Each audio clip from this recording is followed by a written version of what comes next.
नमस्कार. स्वाभिमानी TV news चॅनलच्या बातमीपत्रात आपलं स्वागत. एक्सप्रेस कॅनलच्या दुरुस्तीसाठी शेतकऱ्यांचे धुळे जिल्हाधिकारी कार्यालयासमोर आत्मदहनाचा प्रयत्न.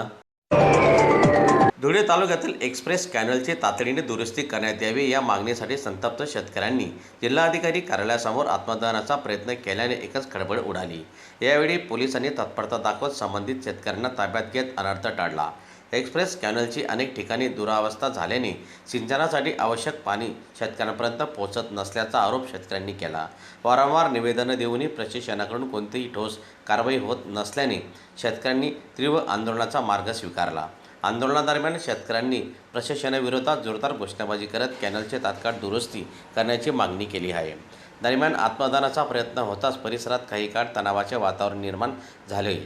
पोलीस व प्रशासनातील अधिकाऱ्यांनी आंदोलकांची समजूत काढून निवेदन स्वीकारले. या प्रसंगी प्रशासनाने संबंधित मागण्यांचा गांभीर्याने विचार करून आवश्यक ती कारवाई करण्याचे आश्वासन दिले. मात्र मागण्या मान्य न झाल्यास भविष्यात आणखी तीव्र आंदोलन छेडण्याचा इशारा शेतकऱ्यांनी प्रशासनाला दिलेला आहे. सदरचं आंदोलन माजी कृषी सभापती संग्राम पाटील यांच्या नेतृत्वात करण्यात आले.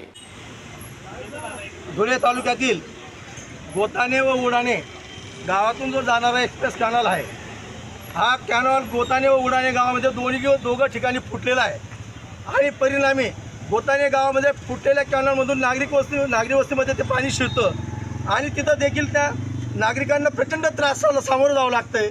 आणि उडाणे गावातले जो एक्सप्रेस कॅनल जातो तिथं देखील तो शेतातला जो कॅनल फुटलेला आहे ते पूर्ण 250 हेक्टर जमीनमध्ये तिथं पाणी घुसतं आणि म्हणून शेतकऱ्यांना कुठल्याच प्रकारचं खरीपाचं पीक घेता येत नाही आणि पूर्णतः त्यांचं आर्थिक नुकसान होतं. या संदर्भात मी पाटबंधारे विभागाला वेळोवेळी निवेदन दिलेलं आहे, अधिकाऱ्यांशी चर्चा केलेली, पण मात्र जाणीवपूर्वक त्या पाटबंधारे विभागाच्या अधिकाऱ्यांनी दुर्लक्ष केलेलं आहे. आणि म्हणून या नागरिक जे गोताणे गावातील नागरिक असतील, उडाणे गावातील शेतकरी असतील, यांच्यावर अनेक वर्षापासून अन्याय होत आहे आणि म्हणून या अन्यायाला वाचा फोडण्यासाठी मी आज आत्मदहन करण्याचा प्रयत्न केला होता आणि माझा जीव घेत जरी गेला तरी मग बेहतर आहे.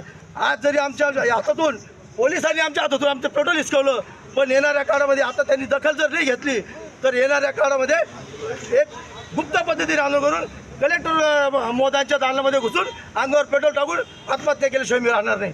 जर या संदर्भात या मी प्रशासनाचा, जिल्हा प्रशासनाचा या संदर्भात मी जाहीर निषेध करतो आणि म्हणून मी हे जे संबंधित अधिकारी आहेत यांच्यावर देखील शासनाने कारवाई करावी अशी मी शासनाकडे मागणी करत आहे.